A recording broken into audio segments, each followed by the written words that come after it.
Então, gente, vamos falar agora sobre o caso clínico de lesão medular. Ele é parecido com o caso que a gente já teve em somatossensorial sensorial, mas agora a gente vai ficar um pouco mais na parte motora desse paciente, que vai estar dividida em duas etapas que eu vou passar com vocês. Então, antes de mais nada, o que esse paciente tem? Ele tem uma lesão medular a nível de T1 do lado direito por uma facada. Ponto. É isso que ele tem. E agora, o que isso acompanha? Num primeiro momento, ele teve uma paralisia flácida nesse lado direito. Associado a isso, ele perdeu dor e temperatura do lado esquerdo, lembra da relação contralateral, e ele tem o tato fino dele e a sensação de vibração e propriocepção ausente do lado direito. Depois de 2 meses, esse paciente volta para a gente, para uma consulta, e agora ele está com reflexo tendinoso profundo aumentado, o que a gente vai chamar de paralisia espástica. Ele vai estar com os reflexos aumentados, os reflexos tendinosos deles aumentados, o que antes, no primeiro momento, lá na fase de choque, que é como a gente chama isso, não vai estar dando resposta nenhuma, então agora ele vai ter resposta. Bom, o que esse paciente tem? Síndrome de Brown-Séquard. Provavelmente o diagnóstico dele, porque ela consiste em uma hemissecção medular, e ele tem uma hemissecção medular, só que é nível de T1. Então, fecha bem no quadro dele, que é bem essa situação aqui que eu acabei de passar com vocês. O que é importante da gente saber? Quais vias vão ser afetadas? 2 dessas vias aqui que eu já falei, eu vou falar com vocês sobre 4 vias. 2 delas são a parte de somatossensorial, que já tem um vídeo bem grande falando só sobre essas 2 vias, que é a espinotalâmica e a coluna dorsal, a lemnícia medial. Então, a via espinotalâmica vai ter relação do tato grosso, dor e temperatura. Para onde é que essa via vem? Ela vai estar lá do lado... Então, aqui é o lado direito do paciente e aqui é o lado esquerdo, porque aqui é anterior e aqui é posterior. Ó, então, o paciente está para cá, lado direito, esquerdo, posterior e anterior. O que acontece na espinotalâmica? Eu vou ter uma lesão do lado direito, então como é que funciona? Eu vou ter informação lá que vem do lado esquerdo. Essa informação passa pelo gânglio aqui, do lado esquerdo da medula, entra pela parte posterior e troca de lado. E ela vai subir por essa região aqui. Bom, se eu tenho uma lesão aqui, ela não vai subir, eu perdi tato grosso, dor e temperatura do lado esquerdo. Coluna dorsal. Essa via passa, ela de novo, ela vai, só que daí ela é ipsilateral. Então, eu vou estar aqui no gânglio do lado direito, a informação vem aqui para a região do fascículo graxo cuneiforme e acende. Como vai estar afetado, não vai subir, eu vou perder tato fino, vibração e propriocepção, só que do lado ipsilateral, então do lado direito. Bom, isso é o que a gente tinha que saber lá do somatossensorial. Agora entrando em outras 2 vias. Ele tem uma via que não aparece no caso aqui, que é a via córtico-espinal ventral. O que essa via faz de diferente da lateral? Essa aqui, ela vai trabalhar com a musculatura axial, que é quem mantém a postura dele. Como ele não tem queixa de modificação de postura, a gente pode pressupor que essa via está intacta, que ela não foi afetada. Então, a parte de musculatura axial dele está toda funcionando. Beleza, fecha esse parênteses. Volta para a córtico lateral, que é quem realmente vai estar afetado aqui, que é o que eu preciso que você saiba.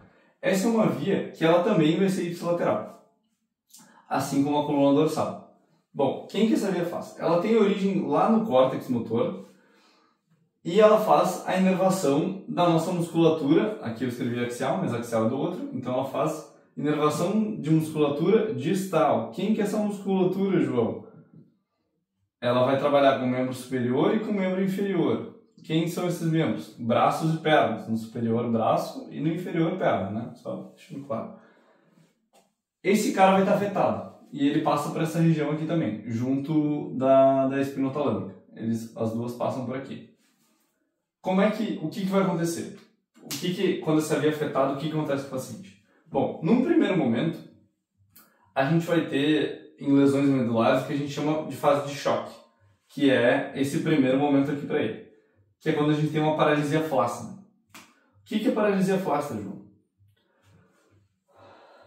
Esse paciente não vai conseguir contrair, porque ele perdeu a comunicação central, mas qualquer reflexo que a gente tente fazer nele não vai funcionar, porque a parte de tônus basal dele está afetado, ele não tem. Os reflexos, como não tem tônus basal, não vai estar funcionando nenhum dos reflexos dele. porque não comunica. Eu também não tenho inibição, mas eu não tenho nada, então esse paciente não tem nada. Bom, mas qual que é essa via de comunicação? É o primeiro neurônio motor com o segundo neurônio motor, essa relação que está interrompida. Como é que eu sei disso? Porque o primeiro neurônio motor vem aqui do córtex, desce até o corno anterior da medula, faz a sinapse com o segundo neurônio motor, que é o neurônio alfa, que vocês devem ter escutado bastante nas aulas, transmite a informação para o neurônio alfa, e esse neurônio alfa vai até a placa motora, que é da região do músculo, ali libera acetilcolina e acontece a troca e o músculo faz então a sua contração. Isso não está acontecendo, porque eu tenho uma lesão no primeiro neurônio motor. Então, paralisia flácida. Eu não tenho movimento naquele paciente. Esse paciente no primeiro momento não vai ter nada, porque ele está na fase de choque. Tá? Bom, mas o quadro dele evolui. E 2 meses depois, como a gente vê aqui, ele volta pra gente. Mas agora com paralisia espástica. O que mudou? O que está acontecendo com esse paciente? Por que agora ele vai ter reflexo e reflexo aumentado, o que antes ele não tinha? Porque antes, se eu testasse o reflexo patelar do paciente, ia dar negativo. Se eu testasse Babinski, ia ficar parado. Se eu testasse Aquileu, não ia acontecer nada. Porque, de novo, essa primeira fase não vai ter nada. Ele não vai sentir nada, ele não vai responder a nada. Ele não tem... Essa via está inibida, ele não vai mexer essa perna. Ele só vai ter a relação de dor e temperatura, porque é do outro lado. Mas fora isso, está tudo inibido. Bom, paralisia espástica. O que acontece? Com o passar do tempo, que até, no caso, normalmente de 6 meses a 1 ano, para evoluir para esse segundo quadro aqui, ele evoluiu em 2 meses, então está relativamente rápido a evolução dele, o que acontece? Os reflexos vão estar aumentados, porque aquela região que antes era inibida e que recebia informações para manter uma certa contração basal, não vai estar recebendo essas informações. Então ela está meio independente. É tipo... O teu sistema nervoso funciona e o teu corpo funciona como uma grande orquestra. Daí, tu teve a lesão e tu perdeu o maestro. Então, num primeiro momento, o teu músico, ele não tá tocando nada, porque ele desaprendeu a tocar. Tipo, não é que desaprendeu a tocar, mas ele não quer tocar. Tipo, ele não vai tocar. Só que passa um tempo ele, bom, vou voltar a tocar. Só que ele volta errado, porque ele não tem um guia para ele, que é o teu sistema nervoso central. E o músico seria o teu, esses segundos neurônios que transmitem informação para o músculo. Bom, o que acontece? Com a ausência dessa inibição, desse controle central, os teus neurônios dessa região, teus neurônios alfa, teus interneurônios, eles vão aumentar a facilidade de excitabilidade deles, daria para dizer assim. Eu vou aumentar o número de canais, eu vou aumentar o número de receptores. Então, qualquer estímulozinho ali vai fazer uma mega reação, que é o que a gente chama de hiperreflexia. Quais são os reflexos que vão estar aumentados e o que é esse Babinski que eu coloquei para vocês como positivo? Reflexo aumentado seria o patelar, que é aquele que tu bate com o martelinho no ligamento patelar. Em vez da pessoa mover só um pouquinho a perna, ele vai dar quase um chute. Tipo, vai ser muito forte. E o aquileu, que é, tipo, tu tem o teu pé aqui, tá? Tu tem o teu pé e aqui tem a tua perna. Então o aquileu, tu bate com o martelinho nesse tendão aqui, que fica bem atrás, se vocês tocarem dá pra sentir. Tu bate nesse aqui e tu vai ter uma contração na planta do teu pé.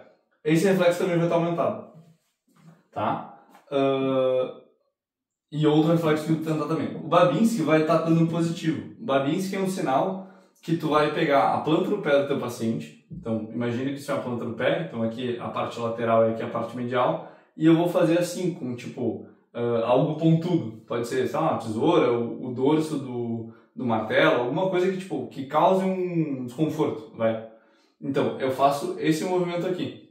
Quando eu fizer esse movimento aqui, nesse paciente, ele vai abrir. Tipo, ele vai abrir os dedos, ó. Então, os dedos vão estar aqui, ele vai fazer assim, os dedos dele vão para trás. Se ele fosse normal, ou iria contrair, ou não iria acontecer nada, tá? Essas duas possibilidades seriam normal, mas abrir, que é o que vai acontecer com ele, vai dar errado. É tipo, tá mostrando que é sinal. Por quê? Mostra que não tem controle central. Porque o controle central inibiria isso, tanto que fica parado, ou geraria uma contração, que seria a resposta adequada. Então, essa é a evolução do quadro dele. Primeiro ele vai estar flácido e depois ele vai estar espástico. Essa é a evolução do quadro dessa síndrome aqui, que é o caso do nosso paciente. Entrando um pouquinho na neurofísio, o que eu queria revisar com vocês é mais o caminho da via, porque a parte do que está acontecendo com ele é basicamente essa, não tem mais o que eu dizer para vocês. Então, essa via nasce no córtex motor, ela passa pela cápsula interna, depois pedúnculo cerebral, não é cerebelar, porque esse cara aqui está no teu mesencéfalo e não na ponte, que é onde vão estar os cerebelares, como vocês sabem. Do pedúnculo cerebral, do mesencéfalo, ele vem para a ponte, na ponte segue para o bulbo, isso aqui é um neurônio só, tá? Então, córtex, a gente está tudo em vermelho aqui, é um neurônio só.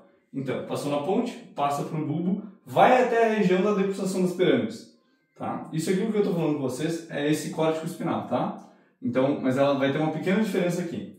Quando chega no bulbo, próxima região perto da medula, ela pode trocar de lado ou não. Se ela trocar de lado, córtico espinal lateral, vai para a musculatura distal. Isso é mais de 80% da via. Se não trocar de lado, é ventral, porque daí segue ipsilateral. Se trocar de lado, é a lateral, que ela pega a musculatura distal. Mas ele continua. Então, desce, trocou ou não trocou. Aqui no nosso caso, a gente quer saber da lateral, vai trocar de lado. Trocou de lado, então vem para a medula. Na medula, chega até a região desejada. Então, ali, sei lá, a gente pode falar em T1. Nessa região aqui, faz a primeira sinapse com o neurônio motor, com o segundo neurônio motor, que é o alfa. Todo esse caminho aqui que a gente viu até agora é o primeiro neurônio motor, agora vai ser o segundo. Esse segundo faz sinapse nessa região aqui da medula, no corno anterior, que é essa região daqui. Esse neurônio vai até a placa motora, e na placa motora a gente tem uma outra sinapse, que é quem vai desencadear a contração do músculo. Então, e acaba gerando a contração muscular normal, se essa via tivesse preservada. Só que, percebam aqui, onde é que deu problema em toda essa via? Aqui na medula. Então, na medula eu não tenho essa comunicação. Eu perdi aqui. Então, no corno anterior, até o bulbo eu tenho informação, na medula uma parte eu tenho, mas quando chega no corno nessa região aqui da H medular, eu já não tenho mais informação. Então, o meu segundo neurônio motor, que é o meu neurônio alfa, não tem mais informação. Ele está sozinho, ele vai funcionar sozinho depois de um tempo. No primeiro momento ele fica paralisado, o que desencadeia, no primeiro momento, paralisia flácida e depois paralisia espástica. Tenho certeza que é isso que vocês precisam saber. Qualquer coisa me chamem. Isso eu sinto que eu aprofundei mais do que vocês deveriam saber, mas eu prefiro trazer mais do que menos. Então, qualquer dúvida é só me chamar.